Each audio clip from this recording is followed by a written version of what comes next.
All right, welcome everybody. Thanks for attending tonight's Snow Science virtual event. Really excited to have you all here. I'm just going to take a couple minutes, introduce the event, run through a couple logistical items, give a few people a few more time. Looks like we got a bunch jumping on right now. So give everybody some time to get on, get your volume adjusted and everything like that. Um, really kind of miss, right? Not quite as fun as last year. We were all crowded in the garage. It was great seeing everybody's faces and getting everybody together in one spot. This year, it's a very different scene. I'm sitting here looking at a whole bank of computers, completely alone in this room with a bunch of sanitizer nearby. So we're trying to make the best of it. Good news, we're able to reach a lot more people. It's pretty exciting. We have more people registered for this event than we've ever been able to really fit inside the building for a live event. So that's exciting. We've also revamped our website, as you all have probably already seen. And so after this event, we'll take it, we'll cut down the footage, and we'll put that up on the website for people to view as well. Some people might be viewing it on the website right now on a live stream. But for those of you here in the webinar, the goal is to try to get a little engagement and not just have this be a one-way flow of information. We want to kind of, bring as much as we can, the magic of having everybody in the same room. And so we want to hear some questions. We'd like to see some engagement coming out of you all. And so, if you're new to Zoom, you can see down in that bottom corner, there's going to be a Q&A button. And you can click on that and you can type in your questions. You can look at other people's questions. You can upvote those questions. You can comment on those questions. We want to know a little bit about you. And maybe every now and again, might throw out a poll or something like that. And so I want to see who's in the room. So why don't you take a moment, reach on in, let me know who you are.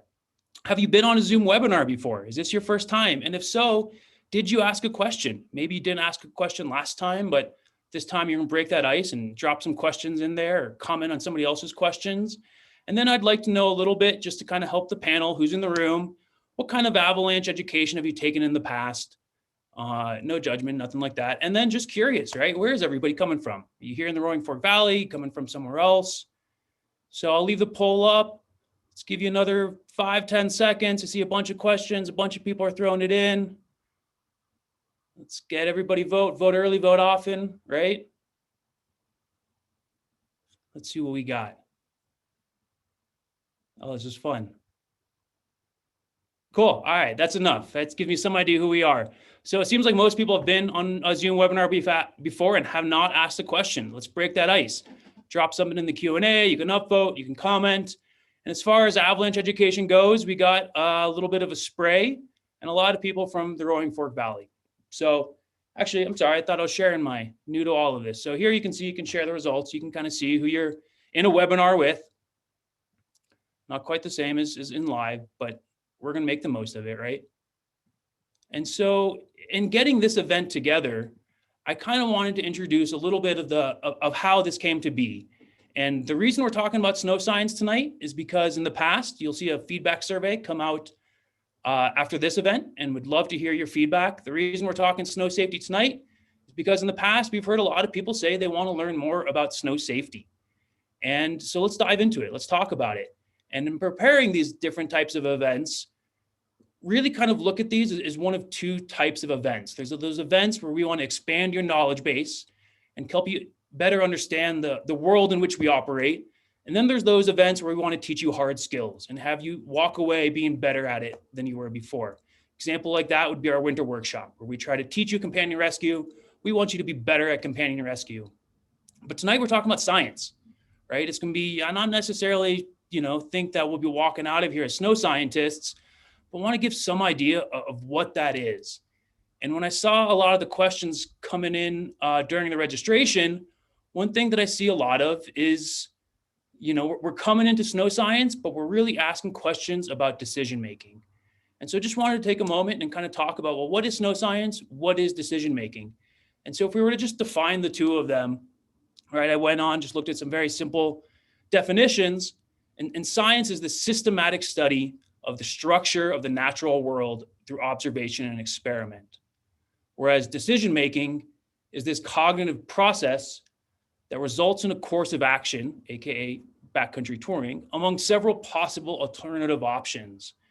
And so it's when we kind of mix that together, I think is what a lot of us are thinking about when we're coming in, learning about snow science. What we want is we want to engage in this systematic study through observations and experiments that's going to result in a course of action among possible alternative options. Sounds great, but it's really one of two things, right? One is talking about decision-making, and one is talking about knowledge and basic understanding. And so when I was kind of putting everything together and organizing and thinking about what this might look like, a concept that I kept kind of coming back to is this idea of this Dunning-Kruger effect. Some of you may be pretty aware of it, but it's this idea of this difference really between what we know and what we think we know. And what we've learned is that often that difference is the greatest when we're the worst at something. And so that's where this idea of when we were plot up confidence versus competence, this idea of being on Mount Stupid kind of comes up. And that's that idea where we have a whole lot of confidence, but we've never been worse at something. And so this idea comes from this 1999 paper by David Dunning and Justin Kruger that was published in the American Psychology Association. It has nothing to do with avalanches, but what kind of struck me looking at this is this idea of unskilled and unaware. And what they did is they ran all these participants through a variety of different tests and found that the people who did the worst at it were the ones who most grossly overestimated their own skills. And it's this next part that kind of struck me, right? Not only do they reach erroneous conclusions and make unfortunate choices, but their incompetence robs them of the ability to realize it. And now there's no derision intended here. This is looking at psychology, right? We're trying to talk about how well does somebody do something. And they really had two theories on this. They said, the worse we are at it, the more we're going to overestimate our ability at these things. And then they said, by being bad at something, we're unable to recognize what good looks like. What is good performance in ourselves or other people? And we become better at it by recognizing where we've underperformed in the past, but we're only able to recognize that because we've gotten better at it, right? So sometimes it's stepping back and looking at our own weaknesses and just kind of thinking about what we know versus what we think we know. And so it's really this key feature of this Mount Stupid idea is that you don't know you're on Mount Stupid. And once you kind of have realized that, you come into this awakening and you might come out, and that's that valley of despair where you realize where you're coming from. And so when I was thinking of that, I kind of thought of this New Yorker cartoon you might have seen where it's a guy and a gal sitting at dinner, and the guy says, "Let me interrupt your expertise with my confidence." That might ring a bell, I think, in a lot of different dynamics and social interactions for all of us.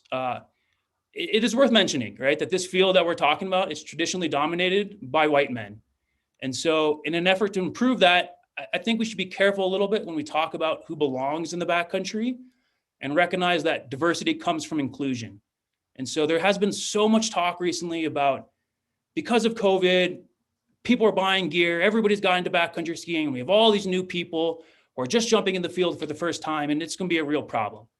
And so I kind of wanted to react a little bit to that and step back and think it's not just about who are we going out with, which is a little bit what the comic's talking about, but this can be a little bit of a conversation with ourselves, right? Where we're kind of thinking about our own understanding of a topic and our confidence in our understanding of that topic.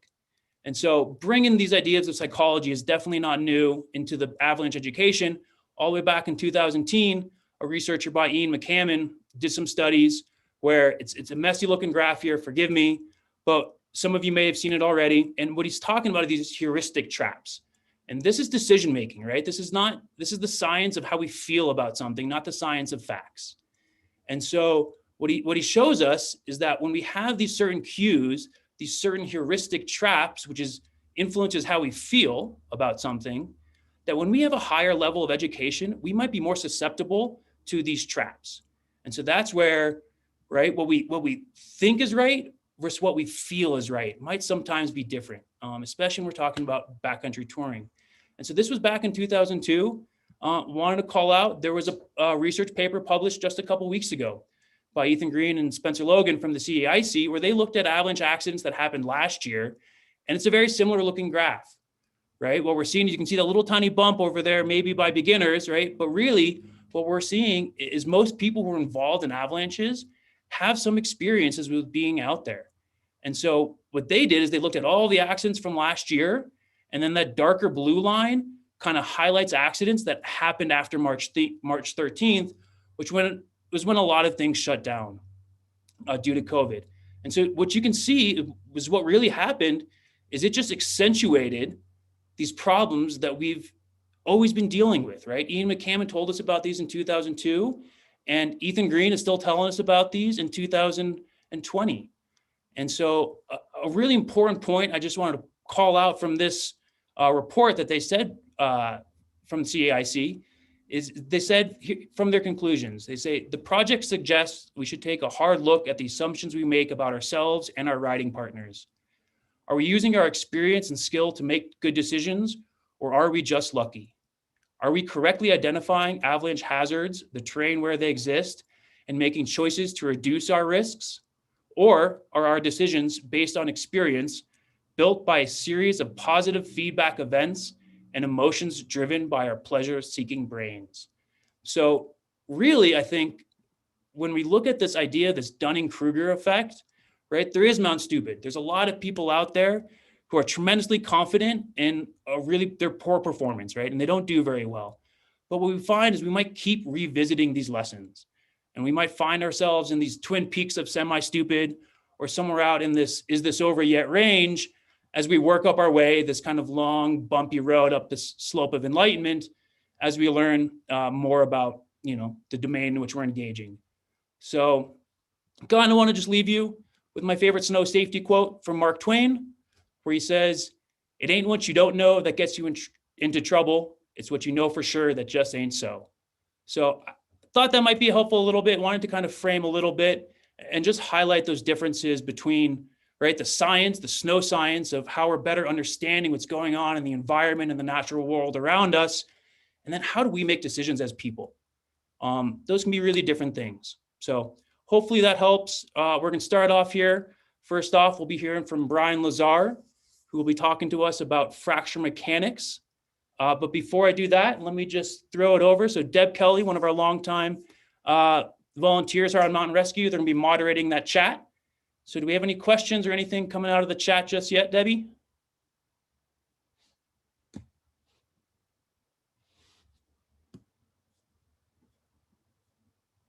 Sounds like not just yet. That's all right. We'll get there. So before I dive into Brian, we're going to hear from Brian here in a second. I thought that let's do another poll, right? Let's get some questions. We want to hear a little bit more about you. Here's a poll. I want to know what you know about the CAIC. So Brian Lazar, he's the Deputy Director of the Colorado Avalanche Information Center, lives here in Carbondale. A really great guy, fun guy. I think we're lucky to have him in the community. Really appreciate having him involved in these events. He's come and spoken in the past. So why don't you take a moment and let us know, right? How often do you check the avalanche report? Are you guys looking at it all the time, periodically? We have a multiple choice. What do you do when you go to the CAI website? You're there for the avalanche forecast, the weather forecast, the accident reports, the blogs. There's a lot on that page. It's a really powerful, useful resource. And what about this? Has anybody ever seen an avalanche? Just curious. And also know that when you do see avalanches or anything else, it's very helpful, it's very useful, it's very much appreciated.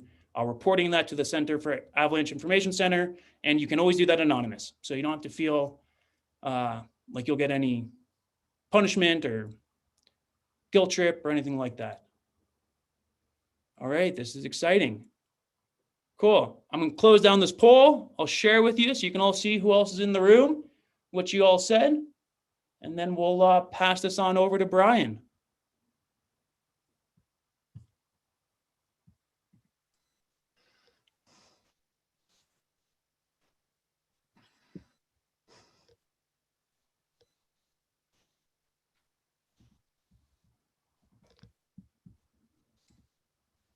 How's that going, Greg? Can you see me and hear me? I can. All right, great. I'm going to go ahead and share a screen here.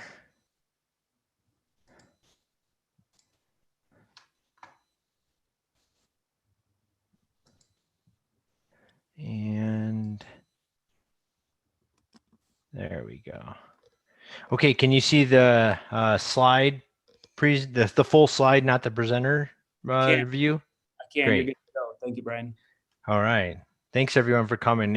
I got to tell you, I've done a bunch of these since COVID hit, and it's always awkward. I can't read any faces. I don't know how people are reacting. I want you to feel free to interrupt me. Just put it in the chat or the Q&A, and like the folks from MMA can interrupt me at any time. Don't feel compelled to wait till I'm done to ask a question.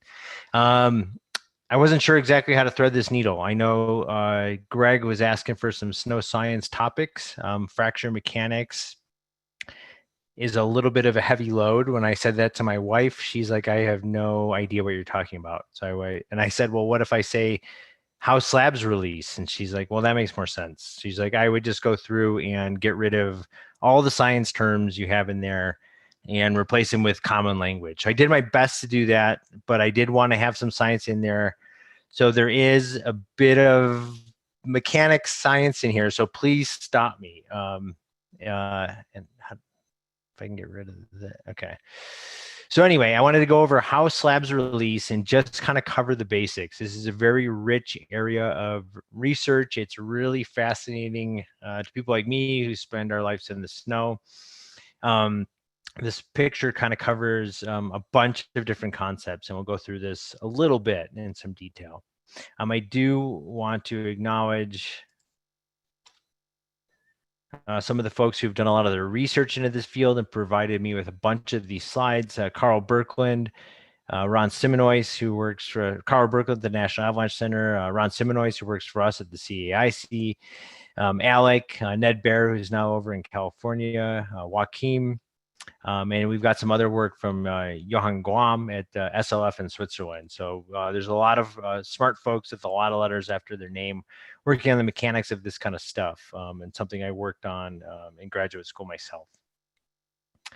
So if we boil it down to kind of its most simple components, we get an avalanche when the load or the stress applied to the snow exceeds its strength, essentially. So the strength of a material is, in snow included, is its ability to withstand an applied load without failure or plastic deformation, which is just a fancy way of saying like bending. Like if I stuck my finger in a silly putty, that would be, and my finger imprint would be left there, that would be plastic deformation. And so when we talk about stress, we're just talking about the amount of force I apply over a given area. And so then the stress is defined as kind of how much force I put on a unit area of an object. And so whenever the stress exceeds the strength, we get failure. And this is a key component of slab avalanche release. And so for a slab, we need a few main ingredients for this recipe. And this is something we've been kind of talking about in our current forecast situation right now. We need a slab. And because we've had such a long sustained period of dry weather, we've had really pronounced faceting. And so the slab, the stiff part of the snow, has essentially eroded away. And so until this recent storm, which gratefully started today, we've been missing this part of the slab avalanche recipe.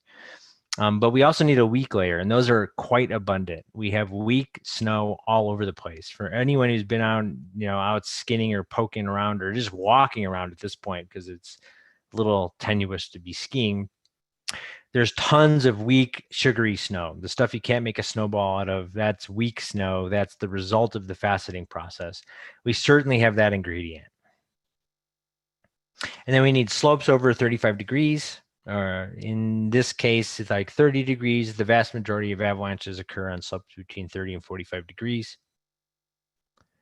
We need some kind of trigger, and the trigger can be natural, which generally involves storm events or loading the snowpack with weight. And that usually comes in the form of snowfall events. Sometimes we get rain on snow, sometimes animals. Those would also be classified as natural triggers. So a weak layer can also be an interface. We talk about a layer, but sometimes the layer might be in the snowpack, but we can't quite see it. It's very, very, really subtle. And that often happens, especially during new snowstorm events. So you may have a layer of like stellar crystals, which are just those pretty snowflakes we cut out as kids, and they're probably hanging on your Christmas tree.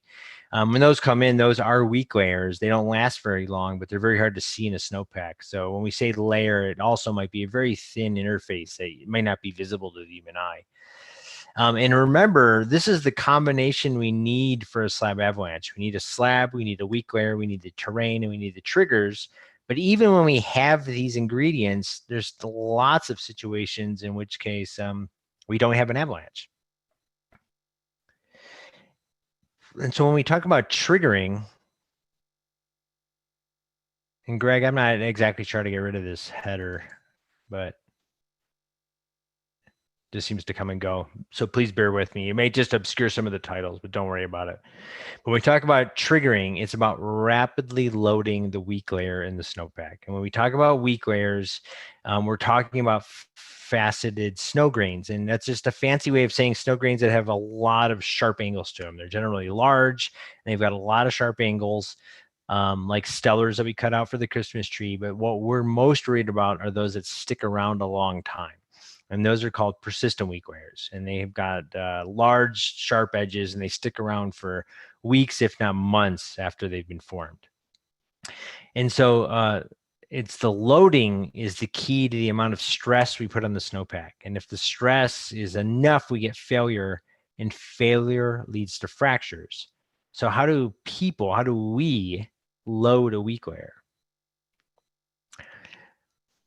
And so we've got us here in this little cartoon, essentially skiing over a snowpack. That red dotted line is representing a weak layer in the snowpack. So what we need is a relatively stronger layer. And by stronger, we generally just mean a stiffer layer of snow over a weaker or softer layer of snow. And we have an influence on the snowpack. So as we move over it, whether we're on foot or skis or snowmobile or whatever, we influence that, and that yellow bubble is designed to kind of indicate our area of influence. And so the softer the overlying snow is, the deeper that yellow bubble will go. The harder that slab is depicted in this picture, the more horizontal that influence will go. But if we start to impact the weak layer, we have the potential to trigger avalanches. And we first get a failure in shear fracture. So the slab has to slide and overcome the friction, which is why we need slope angles of at least 30 degrees in most cases. And then we generally get tensile failure, which is what happens right here at the crown. And that's where just the snow breaks away. So we generally have a shear failure or fracture at the bed surface, and that's just the surface that the avalanche is sliding on, followed by tensile cracks at the crown face. So how do we, as human beings, trigger avalanches like this? This is just an example. Now in this case, we're using explosive triggers. This was in Switzerland last year. But look at that fairly minor explosive charge and what that can do. So a person on the snowpack, a skier, snowmobiler, snowshoer on the snowpack has the capacity. You can see this fracture released across the ridge all the way up in here, pulled out this whole ball. This is millions of tons of snow. How does one little person or one little explosive or one little snowmobiler release millions of tons of snow in the terrain? And the answer is it's due to a chain reaction. So I'm going to show you a little video. And Greg, chime in if you cannot hear the sound, please. Everybody knows about playing with dominoes, but what you may not know is that a domino can knock over another domino, which is about 1.5 times larger. So what I have here is a chain of dominoes. Each one is 1.5 times larger than the previous one. And the smallest domino is about 5 millimeters high and 1 millimeter thick. And I will carefully place it. So we are that domino. And there are 13 dominoes. And the largest domino, it weighs about 100 pounds and is more than 1 meter tall.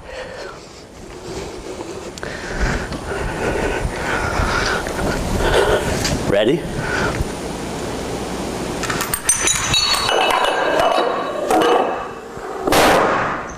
Boom. That was 13 dominoes. If I had 29 dominoes, the last domino would be as tall as the Empire State Building. Okay, so we have our own chain reaction that we initiate as people when we move across the terrain. And so it starts with crack initiation. And so we've got natural flaws in the snowpack, and this isn't a bad thing.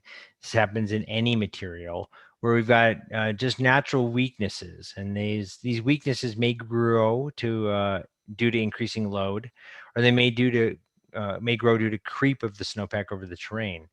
And so we frequently get cracks initiated in the snow. Well, we've often seen this. Lots of people saw this today, where you had cracks initiated in these storm snow and break down into these weak layers right underneath our skis. And so in triggered avalanches, triggered by people, we mean, cracks are frequently initiated by us. We need that crack to then grow, and the process of crack growth, or when a crack starts to expand, is called propagation. And so we need a crack to grow to a critical size, and we call that the critical crack length. And it needs to grow, we think, somewhere on the order of the depth of the slab. Evidence shows that skiers and explosives create critical cracks, and this is why we use things like explosives to reduce the risk from avalanches at ski areas. This is really effective, especially with softer slabs and shallow weak layers. So if we commonly initiate cracks and we get them to critical crack length, why don't we always trigger avalanches? And so here's just a little cartoon that Ron put together. So we get cracker initiation. So this is happening right under the skier on top of the slope, indicated here by the red grains. We get crack propagation to the critical size, what's called the critical crack length.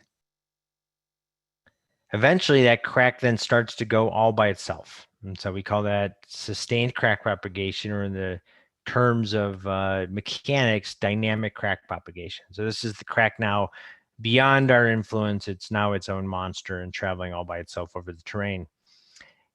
Then the slab has to overcome friction with the bed surface, and then it starts to slide. And that's when we get an avalanche. So notably, if you get a crack to go beyond its critical crack length and shoot out from you, and it doesn't slide, we often get a whoomph, but the snowpack doesn't move. And that's because we have not overcome friction. And that's largely because we're not on a steep enough slope angle, or there's some unusual things going on at the bed surface that are giving us a lot of friction there. And so here is a diagram that the SLF put together, which is the Snow Science Research in Switzerland, to help kind of diagram what we think is going on right now in terms of dry snow avalanche release. So we have damage processes that take place at the micro scale. So we're talking about millimeters.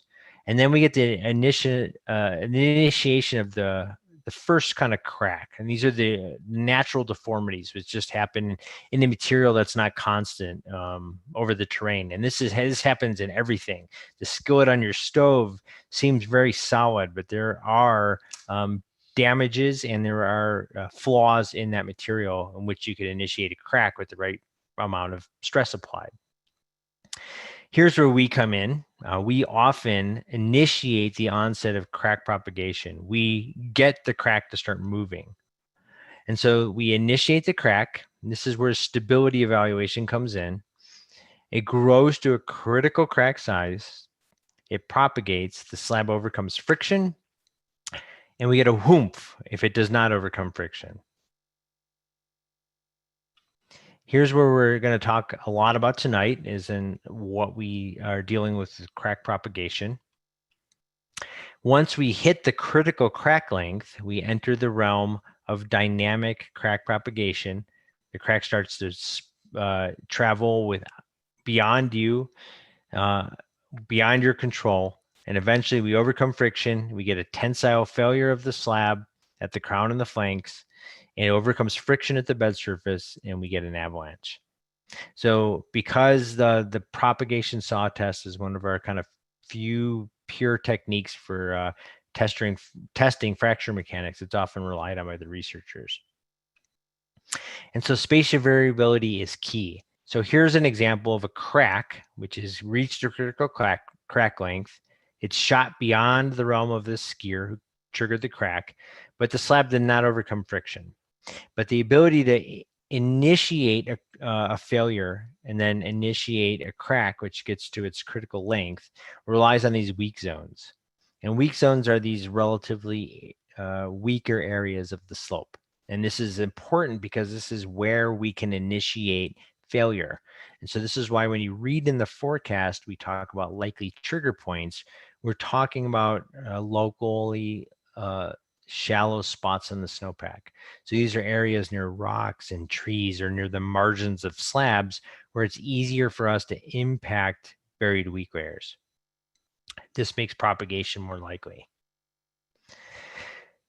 And so shear fracture, so shear, and I'll show this just in a second, where one layer will literally slide over the other and overcome friction, obviously plays an important role in why a slab releases. And there's very little to no debate that this plays an important role in avalanches. The role of collapse, and this has been noticed for decades. So this was a diagram that was illustrated by Bradley at Montana State University in the mid-60s, talking about overcoming friction at the bed surface and a collapse of the slab. The role of collapse has been debatable, and it still is, but collapsing and woofing has been noted for decades as a sign of instability. However, if we look at a shear model only, where one slab is just sliding over the other, it just doesn't explain the fact that we can trigger avalanches remotely or from a distance from flat terrain. Because if it was just shear only, how would we communicate a failure across the flats? So we knew the shear only model was lacking in some of the explanation for how slabs fail. And so in 2008, Harley and some others proposed a collapse or a mixed mode anti-crack. And this is a really fancy way for saying this is a model because we don't know exactly how snow releases. And so we use models to help try and explain what we observe in the field. And then we test those things and then revise the models. And so this one relies on a collapse. So here's a weak layer down here at the bed surface. You get the slab to collapse, the weak layer drops. The slab dropping itself provides some kinetic energy to propagate that failure over distance. And I know mixed mode anti-crack sounds really fancy, but it's not. And so, and anti-crack. So I just want to kind of demystify these terms just a tad. So if you'll bear with me. So when we talk about modes of failure in fracture mechanics, we generally have three modes. So we have mode one, which is a joint where you're opening. This is expanding volume. This is quite common to material science. Mode two is sliding. So think of this as shear. So this is where we've got slabs, one sliding over the other. And then mode three is tearing. So you can think about this is what happens along the flanks of an avalanche, where the side is ripping loose out of the existing snowpack. But we also have anti-mode volume one. So where we have a fracture opening. So we think about moving across the terrain, getting a whoomph, you get a shooting crack, and the crack becomes visible. That is opening some space. That's common mode one fracture mechanic failure. But when we collapse a weak layer, we are actually compact. Essentially, we're inducing volume loss in the snowpack because the weak layer is collapsing, and that's why it's called anti-crack. It's not opening, it's closing. So that's it. It's just a closing crack. And so what we realize here, and this is some work that was followed on in 2010 by Gauthier and Bruce Jameson, formerly of the University of Calgary and the Snow Science Department up there, is we get fractured weak layers here. the slab starts to collapse and the fracture starts to propagate from right to left. If the slab breaks before it's able to communicate that failure, in other words, is the crack length critical than that critical crack length, it just stops. And we've also kind of seen that in the field if you've been moving around. You get a whoomph, something scary happens, you see something travel out from you, and then the slab just stops and it breaks up into pieces. So the slab did not have enough cohesion to transmit the failure across the terrain. But if we get the cracks to start moving beyond that critical crack length, then the crack becomes self-propagating and the slab will continue to collapse until it runs into some kind of obstacle where it's unable to collapse anymore. So the slab is what communicates the failure across the terrain. So it's the energy of the slab collapsing that often propagates the failure until we get tensile strength failure at the crown. And then we overcome friction and the slab releases. So simply, you can think about the weak layer itself. So whether it's like surface ore or depth ore, or any kind of faceted grain buried in the snowpack, as the resistance to you being able to trigger it, or if you do, the resistance to you, the slab actually failing over the terrain, where the slab itself is what's providing the energy for the propagation. And remember, propagation is just the term for the crack fracturing over space. So some newer models coming out of SLF and Johann Guam, they introduced these newer models that kind of better reconciles the collapse and shear modes of avalanche release. So very intuitively, this model predicts that propagation in flat terrain or remote triggering, when you trigger avalanches from the flats, is consistent with this collapse model. But we all know from experience that it becomes easier to trigger avalanches with increasing slope angle. And this is consistent with shear-based models. And so Johann's models kind of incorporate both of these methods and really ultimately produces, these are all model driven avalanches, some very realistic avalanches. This is all computer based on models. Avalanche is realistic enough that like Disney's using them in their movies, and it can account for remote triggering from the flats and accounts for slope angle differences. Here you've got an actual propagation saw test up top, and here's the model propagation saw test, and you can see it's doing remarkably well at resembling and mimicking what we see in the real world. And when the data and the math works and it starts to match what we see in the real world, you start to place more and more confidence in these particular models. And this is the best going right now. Don't get overwhelmed with this. So essentially, here's a basic formula. This is critical crack length is RC. So this is the crack length when the crack starts to travel on its own. And it's proportional to how weak the snow layer is, and that's just this W term here. And then the slab stiffness, which is just this E term here. And then it's over the load squared. And all the squared, for those of you who don't do a lot of math, means is that term means a lot when we add load.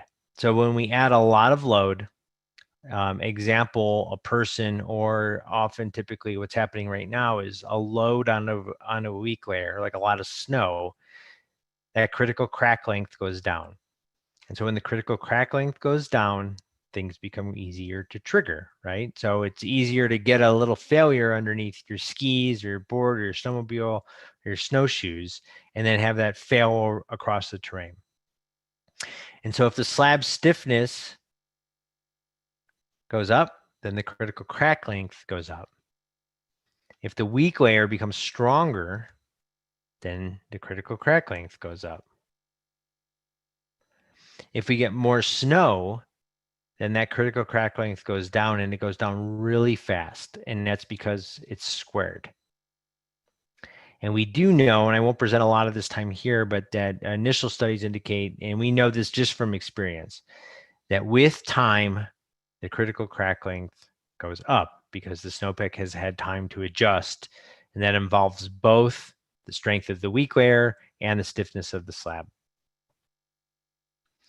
You can disregard all these terms. This is what goes into the fracture mechanics equations. But soft slab avalanches, for the reasons I just showed in the last slide, are easier to trigger than hard slab avalanches. And in soft snow, you sink more, and so you're able to apply a greater load to the weak layer. And loading is critically important because it makes it easier to trigger avalanches after loading events, which is why in the forecast, when we talk about new snowfall or drifting snow, we are quite worried about it being easier to trigger avalanches. And we saw that just today. We got new snow loads. It wasn't a lot. You know, we got 8 to 12 inches, depending on where in the Crystal River, Roaring Fork Valley you were. But avalanches became much easier to trigger today because we had weak layers all over the place. So not surprisingly, the weather that affects crack propagation is due to new snowfall because that increases the load. It's due to wind transportation because that increases the load on particular slopes, and often rain on snow events because that reduces the strength of the weak layer.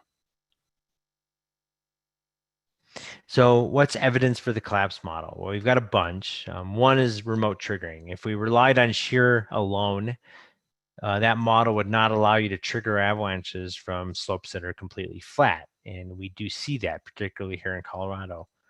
Also, this graph on the right shows these are extended column tests that have results, which means they fail on weak layers. And you can see that the results, when you got a reactive weak layer, change very little with slope angle from 15 to 35 degrees. So this is evidence that collapse is a very important process. So it's a little bit puzzling because it's somewhat counterintuitive, but these stability test results or these snowpack test results are similar across slope angles. But you can see here, here's a large column test. I'll play it again. This is a elongated extended column test. But you can watch Ron here, and the collapse is visible. So you can see it in the field, and people have been observing this phenomenon for decades. So here's some field experiments where Carl and his crew have eliminated collapsing of the weak layer. So the dots are like plastic discs, those black dots that have been placed in the pit wall, and that allows us to do high-speed video analysis. And then he essentially just took some office binders and put them through the entire slab. Here, and you can see put them through the entire slab and on another binder, so essentially eliminate collapse over this short distance. And you can see in this video, he's dragging his saw through the weak layer in a propagation saw test.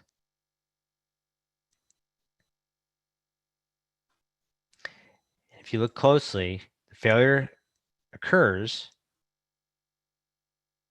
but stops right at the binders. And so in some ways, this really kind of nails it a lot for me, which is if you eliminate collapse entirely, you largely eliminate failure, right? And so here is the same binder, but with no bottom. So we're just interrupting the weak layer, but we're still allowing for collapse because these binders can penetrate into the snow below. So you can see, even if we're interrupting the weak layer, you can watch this collapse go right through the binder to the other side. I'll play it again.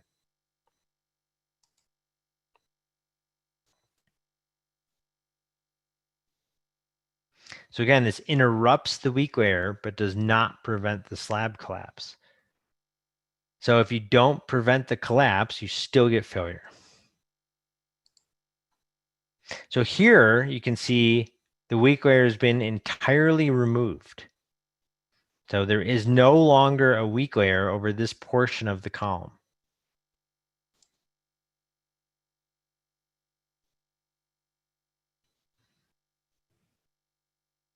And you can see the snow spit out on this far end. Play it one more time.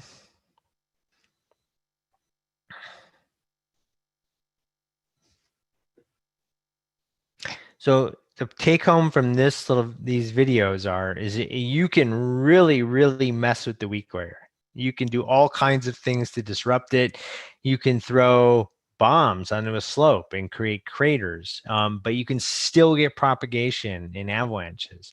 So to stop propagation, to stop avalanches, you have to eliminate collapse. And what that really means is you have to really disrupt both the slab and the weak layer, which is exactly what like boot packing programs do. And so that's why the boot packing programs at the ski areas in our valley are effective at reducing avalanches in some fairly consequential terrain, is because when they stomp through it, they are interrupting the slab and the weak layer. And then every time they get new snow, it is constant disruption. It's not an easy job. We should all be thankful for the crews we have here. So what if you disrupt the slab? So this one's cutting up from the weak layer. This time we've cut all the way up to right under this ice crest. So all we're leaving intact is the upper 13 centimeters of this slab, which includes a 2 centimeter ice crest and some lower density snow. And everything else we put a cut through, and we'll see if this will propagate to end or slab fracture. Okay. Here, most of the slab has been cut through, and they've only left the top 10 centimeters. Propagated to end. Yet, No way. that's enough structural integrity. What we're leaving intact, watch again, is the upper 13 centimeters of the slab, which includes a 2 centimeter ice crest alone is enough to communicate the failure. And everything else, so when you talk about skier compaction, and we'll see if this will and all these propagate to kinds end of or slab things, fracture. you have to disrupt every little bit of snow that comes in, and that is just not happening nearly anywhere in the backcountry. Propagated to end. No way. So this suggests that like clearly failure can propagate around and through shot holes on a ski slope, for example. So to really like button down and like make a slope stay safe, you need to be very thorough and break up both the slab and the weak layer, where in the past we've often focused on the weak layer.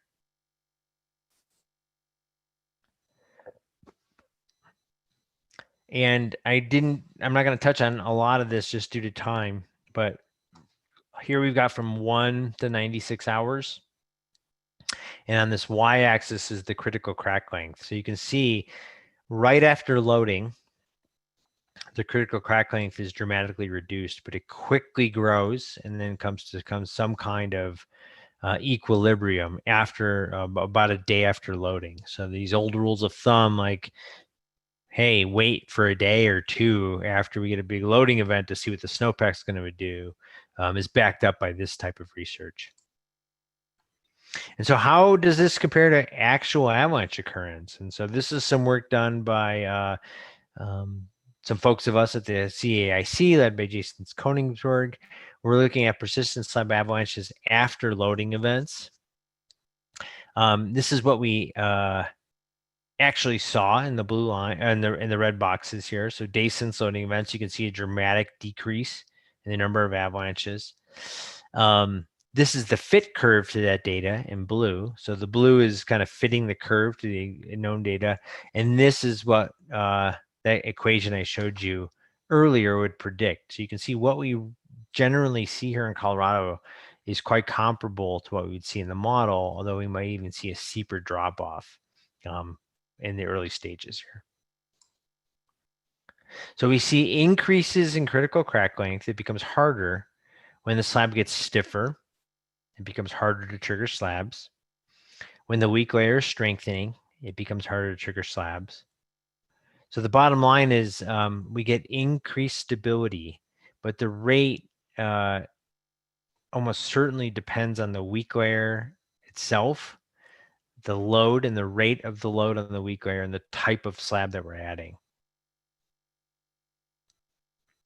So are there trade-offs to this? So as things stabilize. So yes, critical crack length increases. And this is just a couple of different weak layers here, surface ore in the red and depth ore in the black. And you can see slab density on the x-axis here, and then the fracture speed. So one of the downsides is that as things become tougher to trigger, when they are triggered, the fracture speed increases. And so that increases the kinetic energy available from the slab collapsing. And so we end up with larger and wider avalanches. So to try and say that a little more simply, when things become stiffer and a little harder to trigger, we're less likely to trigger avalanches, but if we do, they will be larger and more destructive.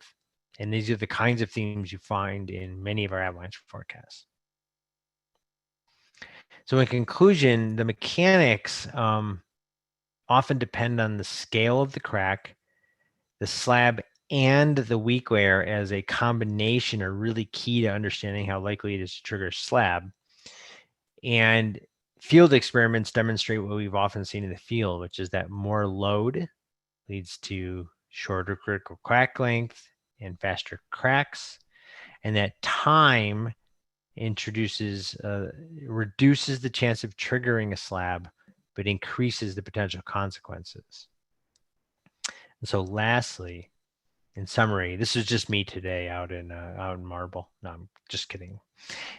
Both the slab and the weak layer are quite important, and that both the shear component and collapse are important, and that slabs communicate fractures, even if the weak layer has been really messed up with.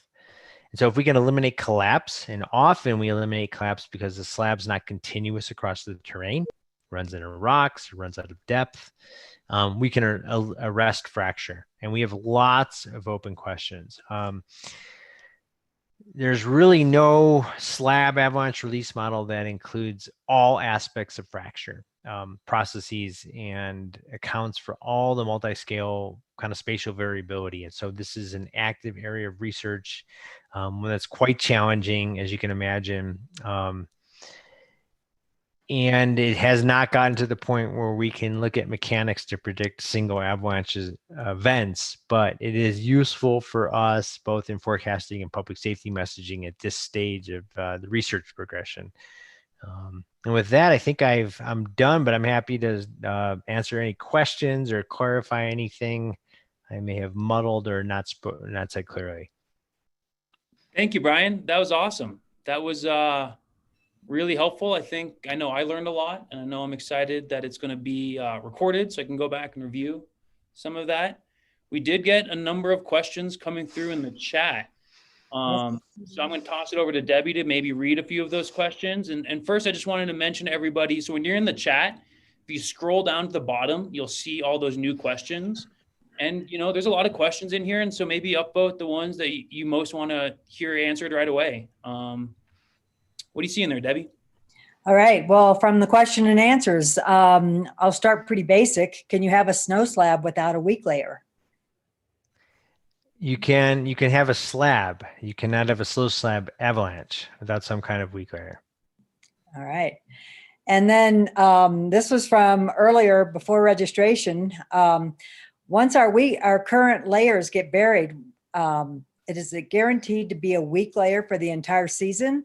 And are there signs we can look for to see if it is stabilizing at all? Yeah, it's not guaranteed, but that's where I put my money. So in order for a weak layer to go away, we need to enter a different metamorphic regime. And that's just a fancy way for saying essentially snow changes in one of two ways. And it either becomes stronger or weaker, basically, to boil it down. And for us to get the weak layers we have to get stronger is going to require a fairly deep snowpack. I'm talking in the order of 10 feet deep in pretty short order here.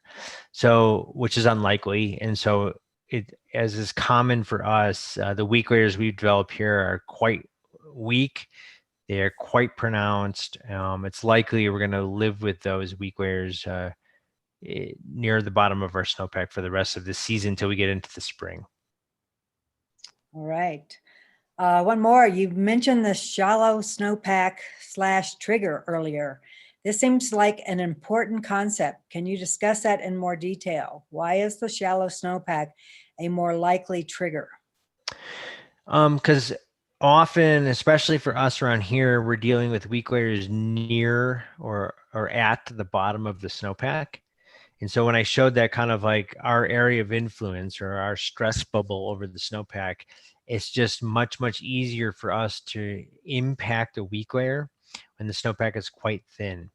So there, it cuts in a couple ways. So if you have a really thin snowpack, that's a snowpack that's more conducive to producing persistent weak layers because of the metamorphic processes. It moves a lot of vapor through the snowpack at very high rates. So we have thin snowpacks, we've got cold temperatures, we have many clear nights. That leads to a lot of weak layers. And when the snowpack is quite thin, it's just easier for us as we move across the terrain to influence those weak layers. All right. Does anti-crack only exist for materials like snow that are in some sense granular, where they can interpenetrate? For example, this isn't a fracture mode for steel. It is I don't know enough about steel in particular, but it is a fracture mode for metals. And that diagram I showed you of the anti-crack does apply to particular metals. This is a little bit outside of my expertise, but we do have failures in a variety of material, including some metals, and I'm not sure about steel where we actually do have volume loss. So essentially, if you've got granular materials or imperfections that allow space or volume within a material, and those failures lead to collapse, you would have volume reduction, and that would be in line with anti-mode 1 or an anti-crack. All right. All right, we've got quite a few questions. I'll go with a couple more. One, I'm surprised to see density is not representative in the critical crack length. Is it buried in one of the coefficients, delta F or E? Indeed it is. The E is the elasticity module, which is a way of saying density. It's a little more complicated than that, but it's buried in the elasticity component of that critical crack length material. So that density is related to elasticity, or the ability to deform the slab. All right. What's an ideal early season scenario for a good winter in terms of snow stability? And what about the opposite? So the ideal scenario is the one we hope for every year. Like, don't snow till November. Just wait till Thanksgiving and then just come all at once. Like, that's the best scenario for us. So if we can stack up snow very quickly late into the fall, that's our best scenario for snowpack development here in Colorado. The worst case scenario is kind of like what we're dealing with this year, where and it happens probably more frequently than the situation I just described, where essentially what happens is we get early season snow. So the best hope, essentially what happens is if it snows and that snow is not going to melt away. So in September, we get a bunch of snow and we were all hopeful, like, this is pretty early. This might go away. We might be able to start over. And it did. Great. And then we got all this October snow. And we're like, oh crap, it's getting cold. The days aren't as long. That snow is not going to all melt away. And indeed, it has not. And so when you have a little bit of snow, like a foot or two, that sticks around on those high shady slopes, it just facets. And then it turns into these weak granular layers. And as soon as we bury them, they produce avalanches. And that's what's happening like right now, like this weekend. So our best case scenario is whenever it snows, it needs to keep coming. So when you start building a snowpack, you want to build the bottom of the snowpack as fast as possible. So if you get snow in October, it better keep snowing. If you get snow in November, it better keep snowing. And if it doesn't, and you've got thin coverage with a lot of cold, clear nights, we end up with a lot of junky snow, a terrible foundation at the bottom of our snowpack. And unfortunately, that's what we're dealing with right now. All right. I guess that goes to say we shouldn't get excited about those really early season snows. Um, Well, yeah, I don't know. There's two ways to look at it, Deb. It's like at this point, like we either keep loading stuff up with like 2 or 3 inch storms and we just tiptoe around out there, or we get 2 or 3 foot storms and we just rip the Band-Aid off and break everything to ground and, start over. And I would vote for the latter. all right. You have to eliminate collapse on the weak layer. What does that say about skier compaction? Well, again, you want to be really careful with skier compaction because like we demonstrated, or like we talked about in some of the research, you have got to interrupt the slab. And I mean the whole slab. So you can, when you're skiing, you get a foot of snow, your skis are often not penetrating through that whole foot, especially with fat boards and all this stuff we're on now. You were skiing in the surface of the snow.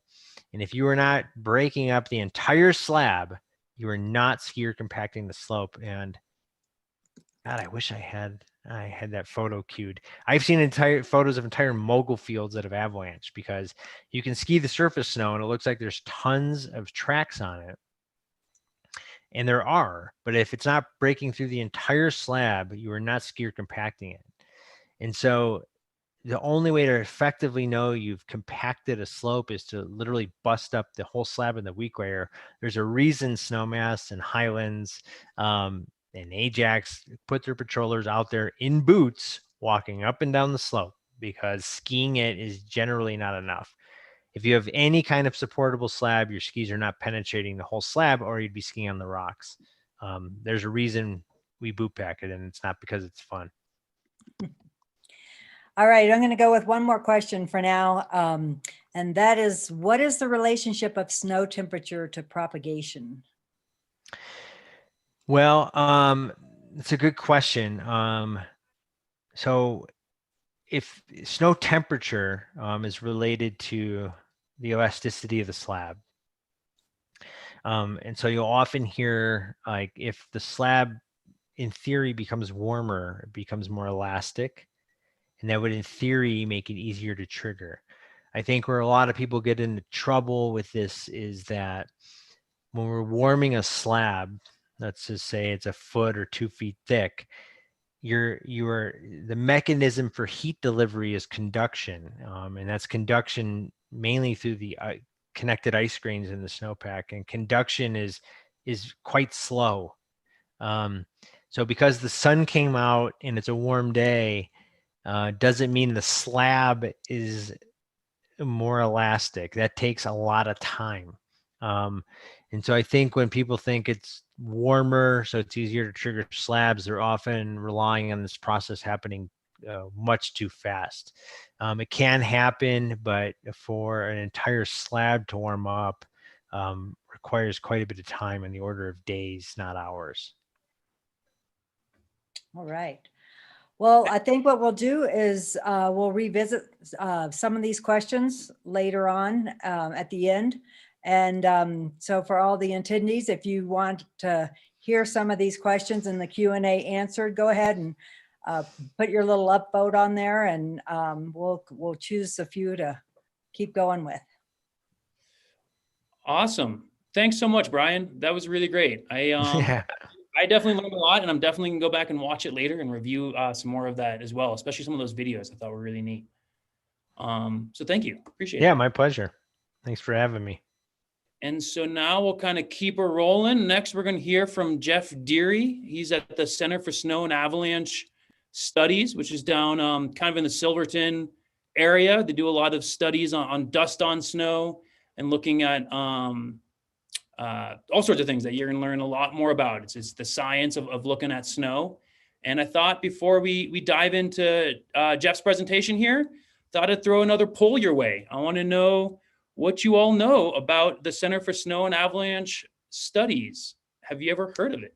Is one question, but they spend a lot of time looking at dust on snow. I know it's been a few years since we had one of those big events here in Colorado area. Curious if any of y'all were here for that.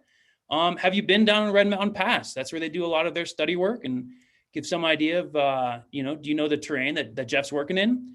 And have you heard about them before? Or is this your first time maybe heading over to snowstudies.org and seeing what they're all about? Bunch of votes coming in. We're getting close to 50%, a few more people. We'll shut it down. I'll share the poll, let you all see who you're in a room with. All right, and share the results. So you can see that kind of split is down the road, right? People have seen that dust on snow. As we all know, it makes for horrible conditions as far as like skiing goes. But Jeff will tell us a little bit more about what that means as far as the environment and everything else.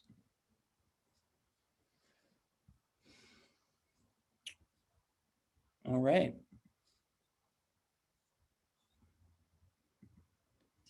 Jeff?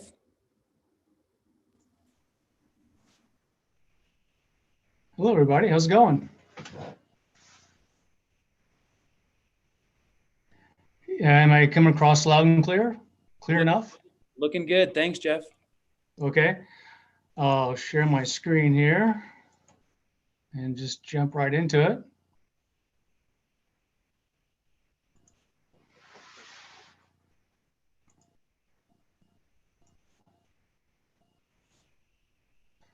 Okay, so you can see the beginning of my PowerPoint, I assume.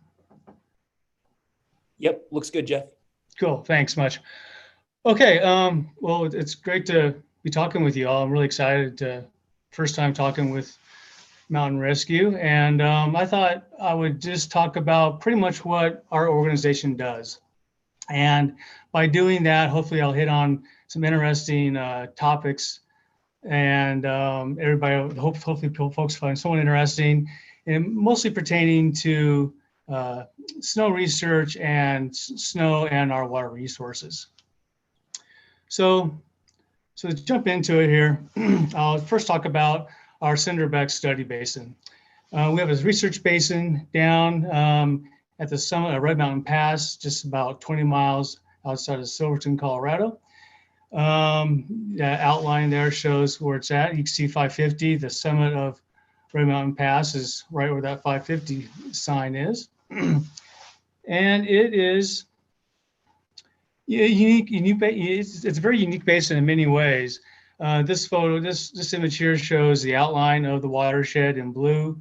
And we're unique in that we are a very high elevation watershed. We're at the headwaters of 4 major watersheds, those being the San Miguel. You know, if you stand on top of our ridge looking towards the west, you can look right down downtown Telluride. You know, down to the south is the Animas headwaters. We were located in the Uncompahgre watershed, and just about 12 miles where the crow flies, we are that far away from the Rio Grande watershed. And so within the watershed, we do a lot of monitoring. We have 3 climate stations in the watershed that has been operational for almost 20 years now. And so we're monitoring for climate change and climate driven changes in our high mountains. These stations are also unique in that we measure the entire energy budget of the snowpack, meaning all incoming radiation, shortwave radiation, long-wave radiation, and all outgoing and reflected radiation. We have a stream gauge at the outlet of the watershed. So that all of this kind of comes together to make our data very valuable for snow scientists and researchers and snow and hydrologists modeling the snowpack, because it is a closed basin. We host a lot of snow scientists in the basin over the years. One of those being the Airborne Snow Observatory, or ASO. A lot of you may be familiar with that organization. ASO is a group that measures the snowpack and the snow depth in a very, very accurate way. And they do that using LIDAR. So, for example, if you have a watershed like the Caneos here, and you want to know how much water you have in the snowpack in the watershed, they fly over with airplanes with a LIDAR instrument strapped onto the bottom of the airplane, and essentially shoots a laser over pretty much every inch of the watershed. And they do this once in fall before snow accumulation begins. Then they do it around springtime near max snow accumulation. And so by measuring very, very precisely the height of the snow in around April 1st, height of the snow season, and knowing where the ground surface is, you can do a little subtraction there, you can get at snow depth. And so having snow depth is one part of the equation. They model snow density, and they also get snow density from observations. And multiplying density by depth, they get SWE. So this is a very, very, very accurate, comprehensive way of getting that snow water equivalent in your watershed. And ASO also has worked with CAIC and CDOT and even ski resorts a lot using ground-based LiDAR systems to assess snow loading in avalanche paths, for example, and assessing, when to mitigate an avalanche path, and also to assess, after you mitigate an avalanche path or an area, how effective you were. You need to go back and hit certain areas. And so that's some pretty fascinating work that they've been doing with ski resorts and CAIC. Another research effort that we are proud to host, SnowX. SnowX initiated in winter 2016, 2017. And essentially, NASA wants to develop a snow sensing satellite. And they're using our Senator Beck study area to develop the instrumentation and the methodology to decide what instruments to put on a space satellite. So what they do is they put these instruments, such as a passive microwave, LiDAR, for example, all onto one airplane, and they fly over our watershed while we're on the ground measuring the snowpack and making field observations. And so they take our field ops, our ground truthing, and compare that with what they're seeing with their airborne data collection. They try and hone in on what works, what doesn't, what needs to be improved. These photos here, that middle photo is on a tripod. That is a ground-based LiDAR system collecting snow depth at our Swamp Angel study area. And there's some other photos there of the high basin, upper basin. That bottom photo in the snow pit there, you can see all kinds of data collection going on. You have McKinsey to the left with the radiometer measuring incoming reflected radiation and reflectance of the snow surface, snow depth, snow hardness. All this information feeds into how they assess the usefulness of these instruments. Yeah, so I put this matrix in here not to make you blurry-eyed or anything like that. Don't focus too hard on it. It's just to kind of illustrate, on the left-hand side here are the instruments being considered for an airborne mission. And then off to the right are, how well it performs, measuring a certain variable under certain conditions. So for example, the upper left, we have LiDAR, which we discussed. It's very, very good at getting that snow depth. But it doesn't work when there's clouds. So those combinations are all considered for each instrument type, and this is what NASA is figuring out in assessing the instrumentations over a period of years in different conditions, right? Each of these instruments work differently in different environments. A tundra environment, shallow snowpack, wind-blown, faceted is much different than a California maritime snowpack, for example, deeper, wetter, freeze-thaw, and so on and so forth. Sea ice, you have snow on sea ice. That offers complications in trying to make a clean measurement. So these combinations are all being considered in different environments on a global scale to try and develop what might work best. We also, another example of kind of the science that we've been hosting, Zoe Corville with Cold Regions Research Engineering Laboratory. She's been in our basin doing research for about 5-6 years now, and she's doing some really cool stuff. She's looking at the microstructure of the snowpack and the influence of dust on the microstructure of the snowpack, and how this affects surface roughness, surface albedo, how it can affect sublimation rates, evaporation rates, and even how all of this plays into how we can interpret remote sensing data better. So it's a lot she's taking on. Every year she comes with a bunch of instruments and makes these field measurements, and then she brings a lot of Tupperware along and puts all these cubes of Tupperware and all these cubes of snow in Tupperware. Takes them back to her lab and out east and New Hampshire and basically X-rays the snow samples to look at very, very minutely the dust in the snow and the snow matrix as she's sampling. And also her colleague is looking at microbes, which is really cool. Microbes in the dust, in the snowpack, and then assessing kind of what does that mean to the high mountain ecosystem. So that's a work in progress. It's really exciting. So we do our own some of our own monitoring and studies in summertime, believe it or not. I'll just mention one, and that is our plant community monitoring, where we monitor and do a count essentially of the amount of vegetation, a certain vegetation species in the watershed, the abundance of those species, and then how it's just distributed within the watershed and how that distribution might change.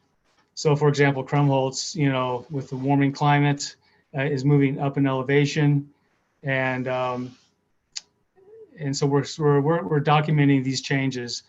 And what's unique about our watershed is we have the climate data from our stations to help understand these changes better, as opposed to just taking inventories of the plant ecology. So that's enough for summer there. I'll move on, get back into winter. So you might notice through our Colorado Dust on Snow program, where we monitor for the presence of dust statewide. And so why do we do that? I think we first need to talk about how the snow melts. Let's do that first. So if we add up all of the variables that can go towards melting the snowpack, and that's on the right-hand side of the equation there, those being ground heat, which is negligible, so I won't talk about it anymore. Latent heat, that's heat released or absorbed through phase change. One example of that might be the sweat on your forehead. When you sweat and it evaporates, it takes heat away from your forehead and it cools you down. We have sensible heat, advection, think air temperature, think wind. We have long wave radiation. So clouds, an example of long wave, they give out long wave. Vegetation, a tree well around a tree, that's from long wave radiation. And we have shortwave radiation or solar radiation. And so all those components, all of those variables add up, you will have the total energy available for melting the snow. And so, well, to the right here, we have this bar graph, and that's just showing those variables, the influence of those variables in terms of watts per meter squared. That data is like an average day during the springtime, during snow melt. So what we see is, latent heat and long wave radiation actually, the snowpack actually loses heat due to long wave and latent heat. The snowpack is extremely efficient, a near black body, and shedding its heat in the near infrared in the long wave. And so heat is actually leaving the snowpack through those two mechanisms. And then we have sensible heat, which is that green bar. And so just a very tiny bit of heat is being added to the snowpack via sensible heat. And then we have the biggie. We have the yellow bar, which is solar radiation. And then we have the red bar, which is just the total of the four bar plots above it. So as you can see, solar radiation, being the yellow bar, accounts for essentially all of the energy that can go towards melting the snowpack in springtime in the Rocky Mountains. And so looking at the equation, you can see that albedo, or the reflectance of the snowpack, is the knob that controls shortwave radiation, how much shortwave solar radiation is absorbed, reflected back into space. And so I probably could have just skipped the previous slide and just showed you this. We live in Colorado. We kind of know this intuitively. We're out in springtime in the mountains. We're standing behind a tree in the shade, and we start getting cold. We take us 2 steps in front into the sunshine, and we get hot, right? that's the snowpack's the same way. So this picture, I always typically show this picture in the upper right of the slide here. Basically, we had some snow in the canopy of a tree. It fell out, it rolled down the hill, and it rolled onto a clearing of snow that has some dust deposit on the snow surface. And so what you're seeing here is the difference between melt rates between the clean snow and the dirty snow. So that gives you an example how a low reflectance or high reflectance can really mean a lot in terms of how much energy is being absorbed into the snowpack. So a fresh snow surface, can reflect up to 90% of the solar radiation back into space. As an example, in the other direction, water absorbs upwards of 90% of the solar energy. So imagine what that means for the Arctic sea ice, for example, how much energy, how much heat is being absorbed by the water in that region. So albedo is a biggie. So, and during a typical winter, we get storms. Some of those storms are out of the desert Southwest. Those storms might kick up some dust, bring that dust to the Colorado mountains. It typically hits the San Juan Mountains first and hardest, and that dust is deposited on the snowpack or with the snow, with the storm. And depending on how severe the storm was, how much dust is in the storm, all kinds of factors, the route of the storm, it depends on how far it travels north further into Colorado. And so this takes place throughout the winter. Hopefully we get more snow that buries the dust. And by springtime, we have a number of dust layers in the snowpack. Well, come springtime, when snowmelt starts up, when that first dust layer is exposed at the surface of the snowpack, it increases the absorption of solar radiation and melts the snow faster than it normally would have. And then it melts it down to the next dust layer.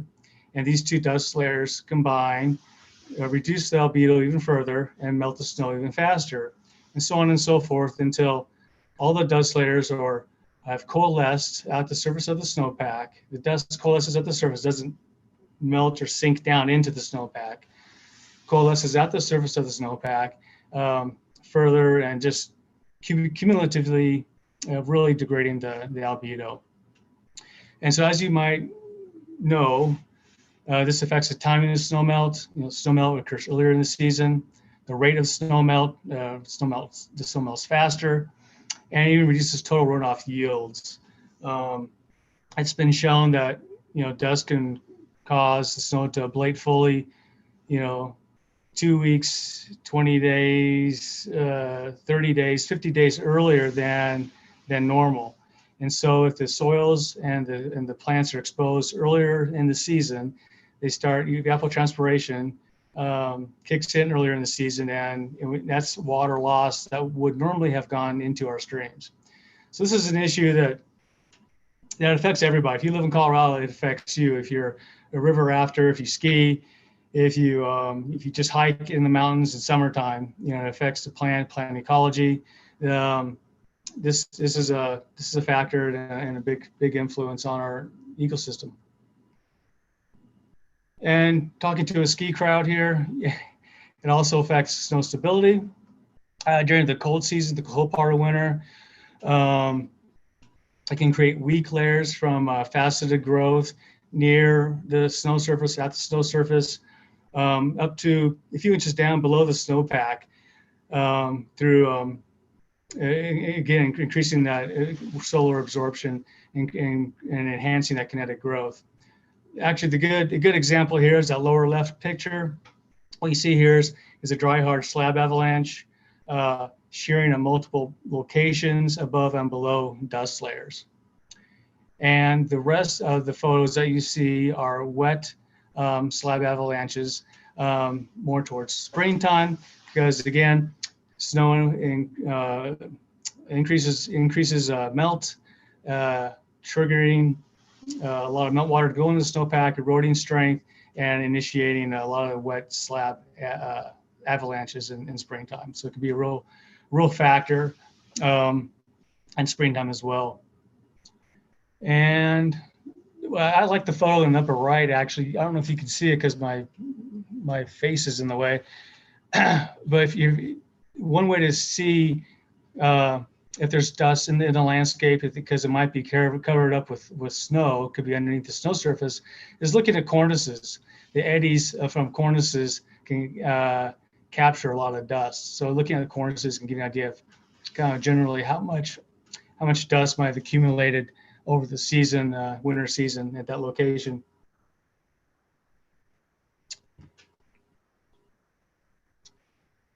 So dust events are extensive, but not always apparent. Like I mentioned, these storms come up out of the desert Southwest, and depending on many factors, determines where that dust goes. So to assess this, you need to kind of see, is there dust at a specific location and how much and where it is in the snowpack? Is just go and dig a snow pit. That's the only way to really assess what you're looking at. Satellite products are really useful, but they can see beneath the snow surface. They don't give you very much predictive ability, and a lot of them can't see through clouds. So really the best way to go is just go dig a snow pit and see what you see. And so that's what we do. These are the locations that we traveled to 3-4 times in wintertime, digging snow pits, looking for dust, and measuring all other kinds of variables of the snowpack. Center back, of course, is our sentry site, our kind of main study location where we dig pits once things ramp up, every few days, looking at the snowpack. More towards your neck of the woods, McClure Pass is a often visited site.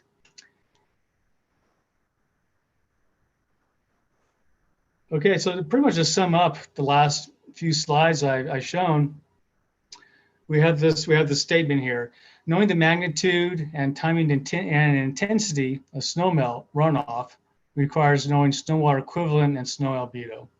So essentially, if you just want to know how much volume of snowmelt you'll have coming down in your watershed, you pretty much just look at snowwater equivalent, right? You look at SNOWTEL data and other data that has that information. If you want to know when and how fast the snow is going to melt, you need to know snow albedo. And so, and by assessing dust in snow and on the snowpack, that's how you can ascertain what albedo is going to do. So like in our study basin, we have the radiation sensors to kind of measure that, but statewide around the state of Colorado, assessing dust conditions is your best indicator of what albedo is going to do. So that's kind of what we do. And so what does that mean for stream flow? Well, this is a plot out of our research basin. The blue line is stream flow. The red line is albedo. And so, as you might guess, albedo goes up, stream flow goes down. Albedo goes down, dirty snowpack, increased melt rates, stream flow goes up. And so it's just almost like a one-for-one interplay of albedo and stream flow. So you show me albedo and I'll show you what stream flow is going to do. And I think I'll move right along. And so we put out updates on our CODOS website, Colorado Dust on Snow website. If you want to get a heads up when we post an update on our website, please give me an email at jderry@snowstudies.org, because these updates are usually pretty timely. If a week goes by, everything could have changed already. So I'll put you on our email list, let you know when update's been posted so you can go read it while it's fresh. And also go check out our snowstudies.org site. That just has a lot of information about what we are and what we do. You can access our station data, pictures, all kinds of reference material is available there. And I'd be shirking my duties if I didn't mention that we are a small nonprofit, but we are a very efficient one, meaning every single dime that we get, goes towards digging snow pits, calibrating our sensors, and just going towards doing the actual work. So I will leave it at that and take any questions. Jeff, thank you so much. That was great. I definitely learned a lot. I really love those photos. Look a little different than my snow pits. A lot more precise. Yeah. I really appreciate that. That's great. And also thanks for mentioning that, you know, everybody who's like putting this event together, we're all nonprofits. And we're able to pull this off from the help from the community and from the people on this webinar. So really appreciate it. Yeah. Debbie, what do we have for questions? All right. Well, Jeff, this one was asked earlier in your presentation. It is, did you show CT scans of a section of the snowpack? If so, how is the snowpack sample preserved for analysis in the laboratory? Well, that's a great question. I wish I could remember the chemical that does that. I know butyl. Well, I know like in ice cap of Greenland, at the summit of the ice cap where I worked many years, drilling ice core, they preserved the ice core with butyl. And it smells horrible and it probably killed a lot of brain cells in my head. But Zoe, I don't think she uses butyl acetate. I think she used another chemical that preserved the integrity of the matrix of the snow sample to get it back to New Hampshire. I wish I remembered the exact chemical. I could find out in a day for you. But for example, butyl is supposedly, from what I understood about it, kind of had the same density as the snow, as water. So it preserved and didn't degrade any of the sample in the ice core, for example. So anyway. All right. Does the dust layer interrupt the energy flow / temperature gradient in the snowpack and affect snow metamorphosis and faceting? Yes, and that was kind of the example of in that avalanche slide showing near surface faceting enhanced by dust. The dust layer can absorb the increased absorption of solar radiation at that layer, set up a temperature gradient, right, and which sets up the vapor gradient and the faceted growth. So yes, it does do that and create those near surface weak layers, but if those layers can then get buried with further snow accumulation as well, correct? So that avalanche slide, I should say, kind of shows that pretty well, the lower left-hand corner there. Right. Okay, another question. What are the primary causes of dust on the snowpack in Colorado? Is it strictly related to weather events across the desert? Well, a lot of factors go into the stability of the soil, right? So the list, grazing, overgrazing, off-road vehicles, oil and gas exploration, vegetation stress, basically crust disturbance, anything that disturbs the crust in the desert, those fragile soils of the desert. And once those crusts get disturbed, then they are very prone to be mobilized by a storm event, for example. So you can have a strong storm event, strong winds come through the desert. If you have stable crust, you're not going to see, well, in our era, in our age, we'll see it. But going back 1,000 years, drought periods in the desert weren't correlated with high dust deposition in the Colorado mountains, looking at sediment core in high elevation lakes in Colorado, because you had a stable crust in the desert. But nowadays, the crust is continually being disturbed. And so when we do get a storm, a wind event that's conducive for mobilizing the dust, it does become mobile and head to Colorado. All right. Are there terrain features that enhance dust on snow? For example, do mountain passes get more dust? Yeah, well, you could definitely imagine certain landforms creating eddies, scour areas, and the like, which affect where the dust will go in the landscape. If the dust comes, as a dry event, which means it doesn't come with any snow, then it's more conducive to being blown around the landscape and accumulate in preferential areas. But you can get the dust coming with snow, with precipitation, and in that case, sometimes that snow, that precip, kind of helps weigh it down and keep it falling more vertically, if you will, across the landscape, more uniform. But that's a good comment, because all of our sample sites are at mountain passes, because we're after looking for regional dust deposition, not any local deposition, and far away from the lowlands. And so and we also co-locate our sampling with snowtail stations. So kind of complement each other's data by co-locating our sampling at snowtail stations.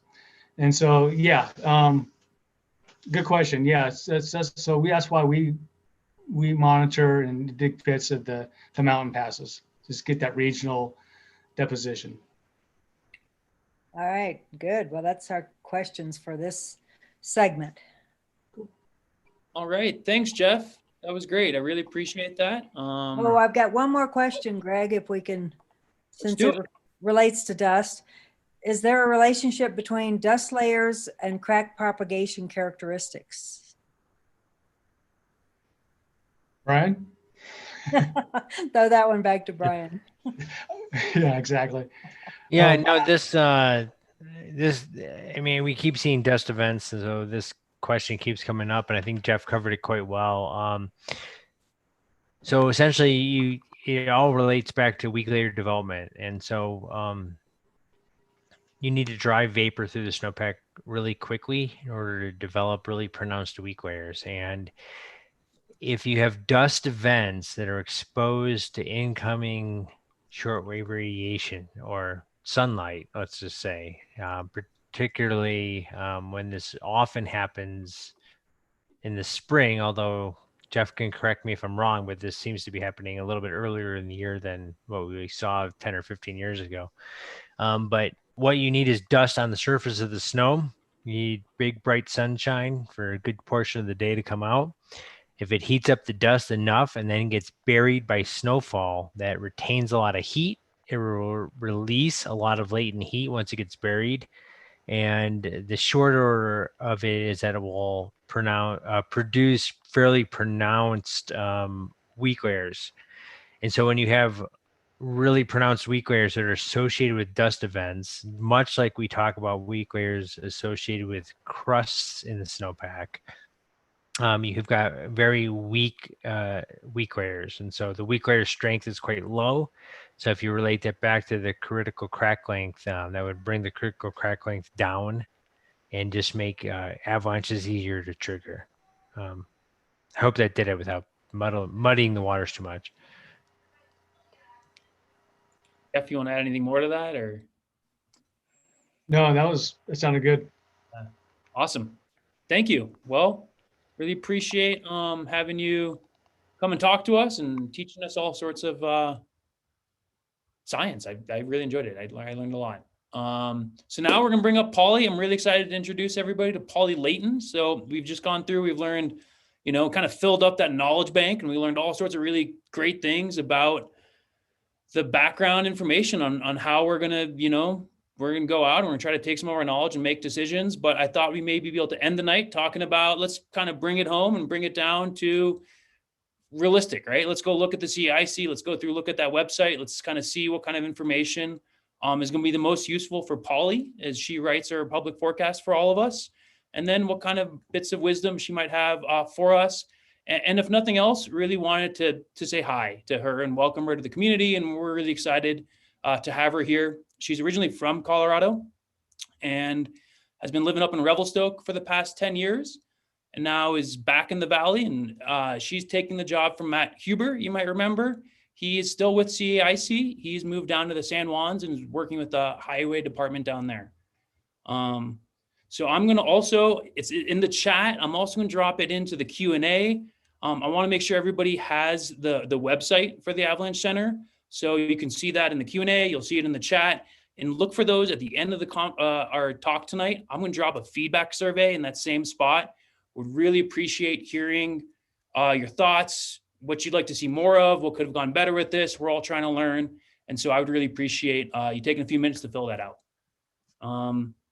And we'll kick it off with Polly here. Thank you very much. Welcome to the Valley, Polly.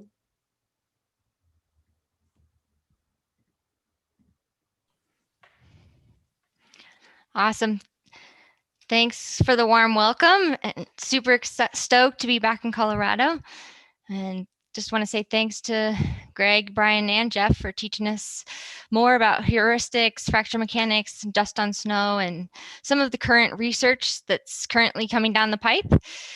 You can never know too much about snow and avalanche, and we want to encourage people to attend as many seminars like this and other avalanche courses and workshops as you can. But regardless of whether you consider yourself an expert or this is your first exposure to a more in-depth look at snow science, myself, Brian, and everyone at the CAIC want to encourage you to submit observations anytime you get out in the mountains. It doesn't need to be extremely intricate. Just let us know what you saw.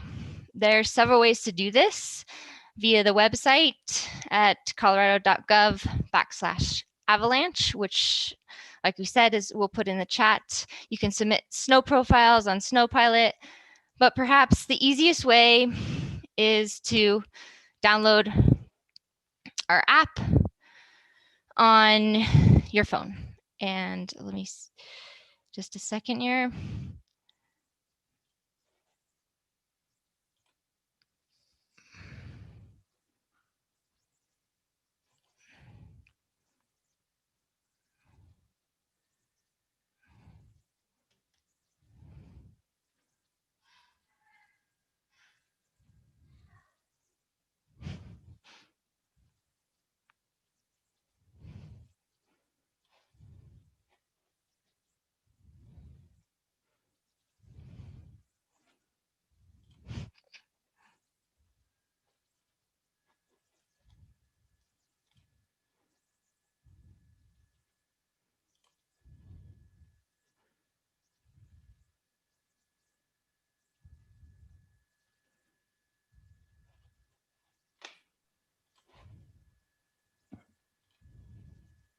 You looking for present, Polly? It's all the way over on the right.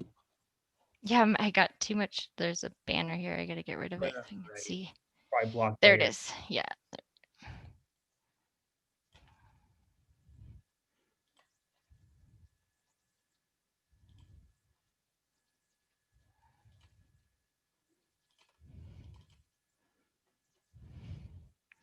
All right, so you can download the app, and when you do, it will pull up screen like so, and all you need to do is click on the plus sign, and it will pull up submit observation. There's just a few details to enter, and then you can keep it anonymous if you'd like to.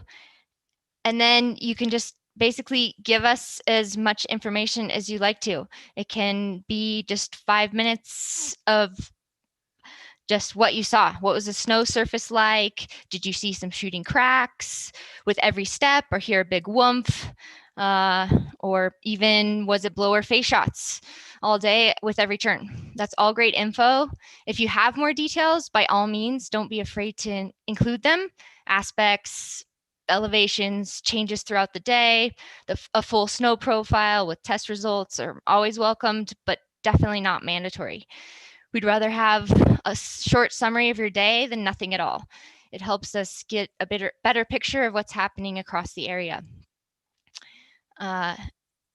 in the app, you can also just get in the map, you can quickly just click on the area and it will give you a banner with the overall hazard rating for the day. And then if you'd like more details, click on details and it will take you to the summary and discussion, and you can get more information from there if you so desire. With that, that's kind of all I have today.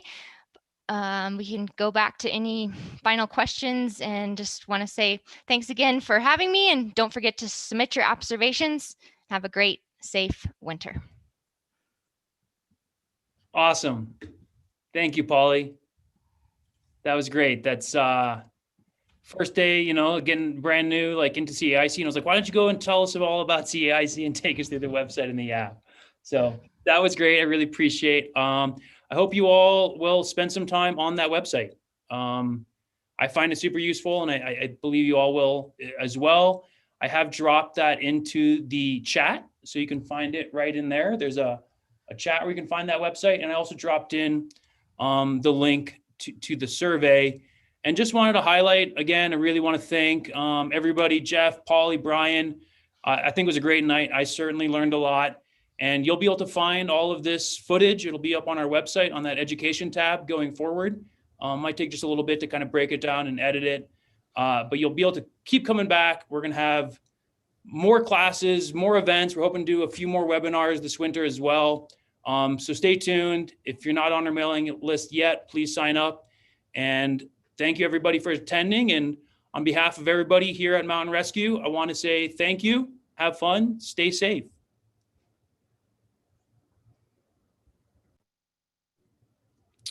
And that's it for tonight. So thank you all. Tune in next time. Thanks, Greg. Have a good night, man. Good night, Brian. Thanks.